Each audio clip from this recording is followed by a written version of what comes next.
정스타TV를 시청해주시는 구독자 여러분 안녕하십니까? 오늘도 정스타 여러분과 함께 베트남 관련 팩트가 있는 핫 뉴스를 공유해 보도록 하겠습니다. 베트남은 지난 10월 1일부터 5월부터 시행해 왔던 제로 코로나 정책에 기반한 도시 봉쇄를 4개월 만에 해제했습니다. 그리고 주요 도시를 중심으로 백신 접종률을 높여 위드 코로나로 가기 위해 총력을 다하고 있습니다. 그러나 현재 베트남의 2차 백신 접종률은 전국적으로 20%에 불과합니다. 그것도 호치민, 하노이 및 인근 대도시 위주에 집중되고 있어 지방도시는 10% 미만 한 자릿수에 머물고 있는 곳이 수두룩합니다. 베트남 전체가 위드 코로나 하기 위한 전 국민의 집단 면역 체계를 위한 70% 접종률로 가기 위해 아직 갈 길이 멉니다.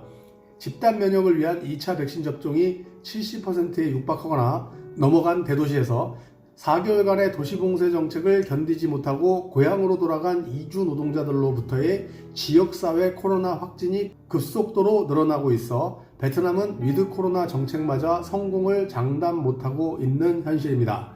현재 언론에서는 많이 언급되지 않고 있지만 도시봉쇄 정책 완화 이후 다양한 문제점들이 수면으로 떠오르고 있습니다. 4개월간의 경제활동의 정지는 너무도 많은 호치민, 하노이 및 인근 대도시 이주 노동자들 및 경제적 하층민들에게는 고난이었을 것이기 때문입니다.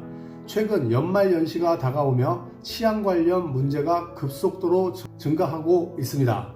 오늘 살펴볼 첫 번째 기사 내용은 지난주 호치민시 행정부가 경찰에 범죄 예방 노력을 강화할 것을 지시하면서 올해 남은 기간 동안 범죄가 증가할 것이라고 경고했다는 내용입니다.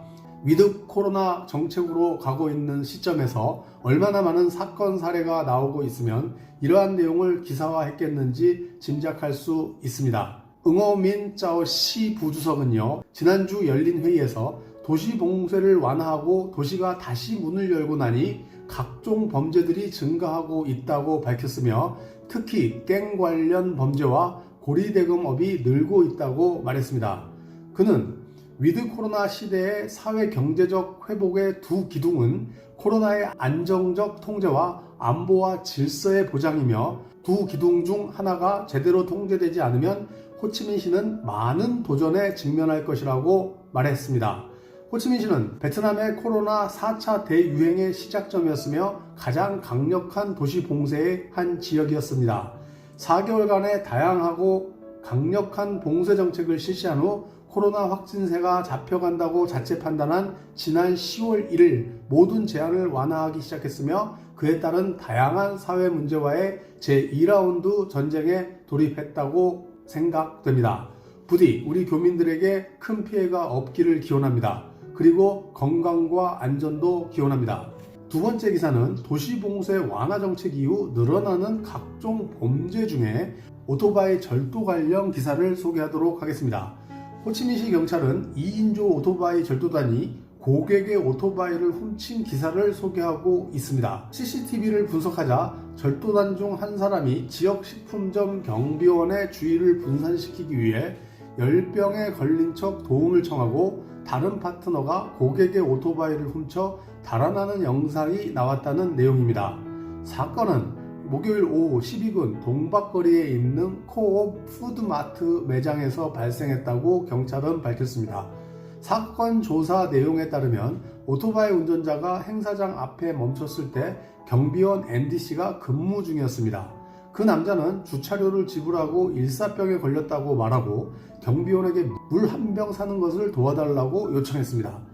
경비원은 그를 도와주게 되었고 그때 절도범 중 다른 파트너는 오토바이 키가 꼽혀있는 오토바이 한 대를 타고 달아났다고 합니다. 경비원의 도움을 받아 생수를 구매한 남자도 오토바이를 타고 유유히 사라졌다는 다소 클래식한 방법의 절도범들 소식입니다.